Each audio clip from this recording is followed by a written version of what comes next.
The Three of Swords from Joe Bandel's Oak Tarot of Love and Romance forces us to confront the idea that truth is often a surgical instrument meant to heal only after it cuts. This isn't the generic heartbreak we see in traditional decks with a pierced heart floating in the rain. Bandel presents a man and a woman standing face to face, eyes wide and expressions raw, while three glowing swords pulse in the air between them. It's a visual manifestation of a mental collision. The sharp silvers, deep reds, and stormy grays create this heavy, electric atmosphere, but right in the center, there's that massive oak tree. It stands firm while the couple navigates a conflict that feels like it could pull them apart. That oak tree is the absolute anchor of Bandel's entire philosophy, which he calls the oak matrix. In his system, the oak represents grounded reality and endurance. When you see it here in the Three of Swords, it's signaling that the conflict isn't just noise or a sign that the relationship is failing. It's actually the environment where growth happens. You mentioned how this differs from the traditional Rider-Waite-Smith imagery, and that's vital. Most people see the Three of Swords and think of betrayal or outside interference. But Bandel recontextualizes it as a high-frequency mental exchange. It's about the moment the honeymoon phase's rose-colored glasses shatter, as he describes in his Ace of Swords commentary, and you're left with the get-real moment of the three. The get-real aspect is palpable in the description of their faces. The man shows hurt and determination, while the woman reflects resolve mixed with sadness. It's a very specific emotional cocktail.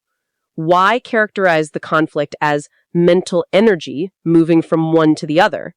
The card says one person gives mental energy while the other receives and grows. That sounds almost parasitic if you don't look at it through the lens of evolution. Is it suggesting that one person has to lose an argument for the other to evolve? It's less about winning or losing an argument, and more about the mechanics of the soul. Bandel draws heavily from the idea that duality, masculine and feminine, logic and emotion, isn't a war, but a loving embrace of opposites. In this specific card, the giving of mental energy is the act of speaking a difficult, uncomfortable truth. The receiving is the partner being brave enough to let that truth penetrate their ego defenses. Think about the suit of swords in this deck. It's categorized as platonic or mental love. It deals with the mind, and the mind loves boundaries. When those boundaries are challenged by a partner's perspective, it creates that mental conflict. The pain isn't from the truth itself, it's from the ego resisting the truth. There's a clear distinction in how this card hits based on gender roles in the guidebook. For the male experience, Bandel notes a feeling of hurt or defensiveness when ideas or the sense of self are challenged. For the female experience, it's the pain of growth as they start seeing each other more realistically. It feels like he's pinpointing a very common relationship dynamic where the man's identity is tied to his intellectual competence, making any critique feel like a personal attack. Precisely. If you look at his work on the Prince of Wands, he talks about the rugged protector who struggles to articulate vulnerability. In the Three of Swords, that same figure is now being confronted by a truth that his protection can't shield him from. His determination is his attempt to maintain control of the narrative, while his hurt is the realization that he's being seen too clearly. For the woman, that resolve mixed with sadness comes from the heavy lifting of disillusionment. She's choosing to stay in the emotional fire, as Bandel puts it, rather than running back to a safer, more idealized version of the man. But isn't there a danger in this framing? If we categorize one person as the giver of this piercing mental energy and the other as the receiver, doesn't that risk validating a sort of intellectual bullying? If I say something hurtful and call it growth-inducing truth, the Three of Swords could easily be used to justify a lot of toxic behavior. That is exactly why the oak tree is in the background. In the oak matrix, the oak represents the standard of truth and firm boundaries. Bandel warns in his Six of Wands analysis that not all light is good light. In the Three of Swords, the glowing swords represent consciousness, not just words. If the mental energy being given is manipulative or intended to diminish the other, it lacks the frequency required for actual growth. The card asks you to face the discomfort honestly. If you're using truth as a weapon to maintain power, you're not in the energy of this card. You're just being combative. The Three of Swords is about the pain of necessary growth, the kind that happens when two people are both deeply rooted enough to survive the storm. The color palette, sharp silvers and deep reds, really underscores that distinction. Red often symbolizes the heart or passion, while silver is the cool, cutting edge of the mind. In traditional tarot, the swords go through a heart, but here they pierce the air between them. It's as if the conflict is a shared space. It reminds me of the Two of Swords moment in this deck, where the swords are a mirror. If you haven't done the work of the two, if you haven't looked at your own reflection, then the three is going to feel like a tragedy instead of a transformation. That's a brilliant connection. The Two of Swords in the Oak Tarot removes the traditional blindfold. It's about being seen so clearly it's uncomfortable. The three is what happens when that uncomfortable seeing turns into uncomfortable speaking. If the two is the observation, the three is the confrontation. Bandel's system is essentially a soulmate cycle. You move from the initial spark of the ace to the mirroring of the two, and then the three is the first real test of whether the relationship can handle reality. Can it survive the clash of egos? Most romance decks avoid this. They want the happily ever after of the Ten of Cups. But Bandel argues that real love, the kind that lasts, requires this surgical precision of the mind. It's interesting how he ties it to attraction and understanding at first.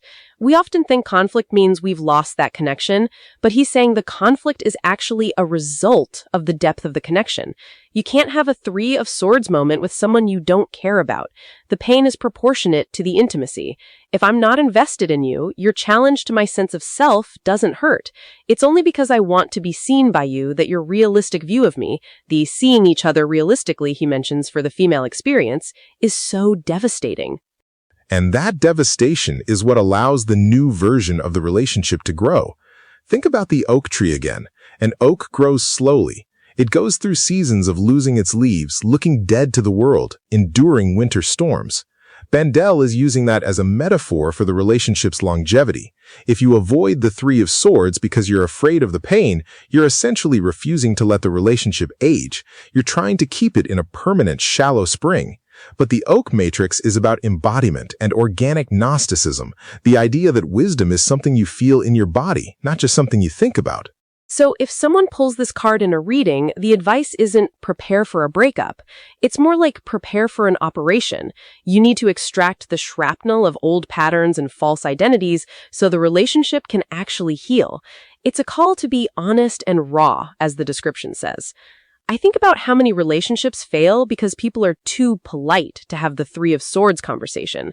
They'd rather let the resentment fester than deal with the sharp silver of the truth. Exactly. Bandel's guidebook says the card asks you to face the discomfort honestly. In his podcast, Organic Gnosticism, he often discusses how we use spiritual love, the wands, to bypass the mental love, the swords.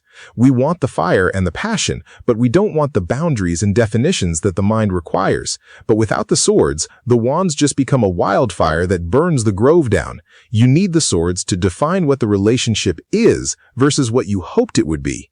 The resolve the woman shows is the courage to stay in that stormy gray atmosphere until the air clears. It's a very grounding take on a card that usually sends people into a tailspin. It shifts the focus from who is hurting me to what am I learning about my ego through this hurt? If the man in the card is feeling defensive because his ideas are challenged, the work isn't to defend his ideas. It's to ask why his sense of self is so fragile that an idea can wound it. It turns the conflict into a shared project of self-awareness. Which is the ultimate goal of the soulmate cycle. It's not about finding someone who never triggers you. It's about finding someone who triggers you in ways that force you to grow and who is willing to stand there with you in the rain while you both figure out what's left when the ego armor falls off. The stormy grays in the card's palette aren't just for atmosphere. They represent the confusion and bewilderment, as some traditionalists say, that actually clears the air. Just like a real thunderstorm washes away debris, this mental conflict washes away the rose-colored delusions. It leaves us with the image of that oak tree, firm, ancient, and indifferent to the temporary storm. It suggests that while the words are sharp and the hurt is real, the container of the relationship, if it's built on that oak-like foundation, can handle the weight of the truth. It's about moving from a performance of love to a refuge of love, where you don't have to be perfect, you just have to be real. This card is an invitation to stop avoiding the hard conversations and start trusting that the truth, however much it stings, is the only thing that can actually make you grow. It really is the get real moment of the deck. It tells us that growth isn't always a peaceful garden.